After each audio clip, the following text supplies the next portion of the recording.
Major government agencies and corporations from outside the U.S. are monitoring the risk of hacking efforts. That's after the U.S. government was hit by a cyber attack campaign that inserted malware into software updates from U.S. company SolarWinds. Joining us now from Edinburgh is Bloomberg's Ryan Gallagher for more. Ryan, it's great to have you on Quick Take today. Tell us more about this recent SolarWinds hacking and why did it prompt companies that are outside of the United States to review their security?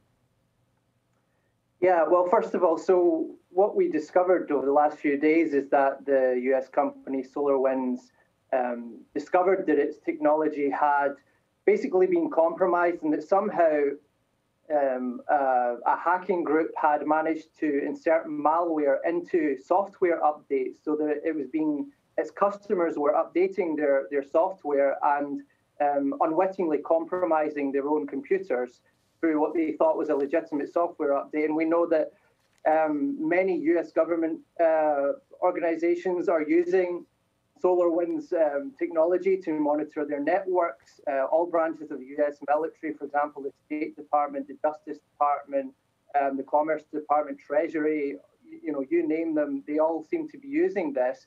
But also we've discovered that the European Parliament is a user of SolarWinds technology. Also, departments of NATO are using it, as well as many parts of the British government, including the Cabinet Office, the Home Office, and police departments across the UK as well. So this software is very widely used internationally, not just within the US.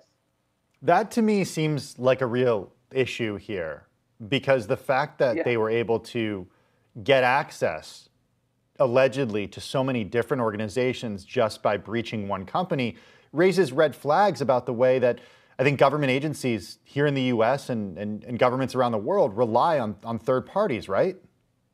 Yeah.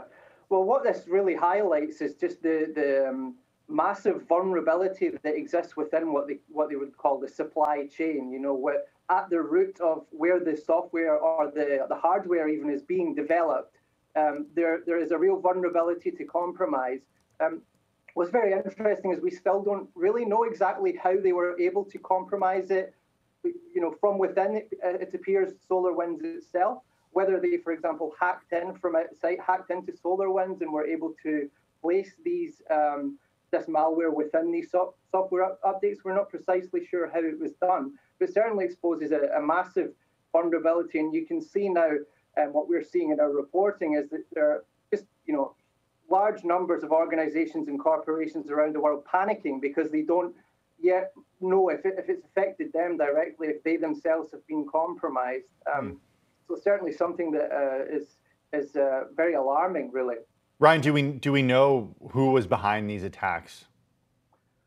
Well, we don't, as is often the case with these kind of cyber attacks, it can be very, very difficult to precisely identify who was responsible, but certainly we know that within the US government and within European governments and intelligence agencies, they are starting to point the finger towards the Russian government. They are blaming, in some cases, or at least they have suspicions in some cases, that it is a specific group known as APT29. That is a particular Russian government-linked hacking group that was responsible for the 2016 hack of the DNC in the US prior to the presidential election in 2016, and also more recently the same group was blamed for the attacks that were targeting vaccine research for COVID-19. So this is quite a prolific group, and it certainly does have a track record in this area of doing quite audacious hacks that have, they seem to be targeting high-profile political and government targets, for example.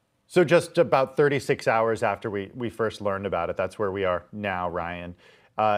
Is there any indication as to what data they actually got and what they're using that data for? Because the hack is so widespread, it seems like they're getting access to many different types of data. Yeah, for sure. And this is another big question that it's still not very clear exactly. I'm not even sure if the victims themselves will fully understand, because we're still in the early stages of this. So they're probably at this time we're trying to work out like how severe was this compromise. We don't know, for example, if for example, the US government, they often wall off their secure classified systems so that those are not connected to the internet, which kind of creates a firewall and protects them from this kind of breach. So the presumption is that those would not be affected, but we don't know that for sure.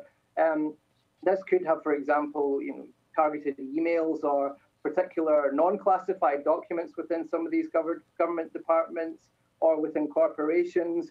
The indications we're seeing at the moment and what's been said is that just because a organization was using this particular software, it doesn't necessarily mean that they've been completely compromised, that all their data has been stolen, because the hackers still have to go in there once they've got the malware on the system and do quite a lot of work to steal the information. So I don't think they would have had the time to, this isn't something that hundreds of thousands of the customers using this will be affected by. It'll probably be targeted to particular high-value organizations that these hackers were going after in particular. Ryan Gallagher in Edinburgh, Scotland. Ryan, thank you for your time and for joining us on Quick Take today.